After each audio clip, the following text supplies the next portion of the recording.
There's another lift here. I don't know how many lifts there are here. This one we might have to saturate this one.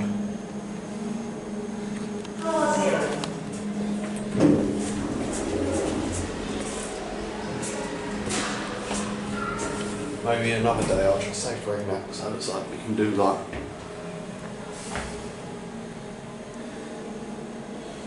These are a little bit small for an IKEA. I've got to say that. These are a little bit small on the small side for an IKEA store, I mean. And then this is a furniture store. The ones in Lakeside are really big. And they're shimmers. They used to be generic.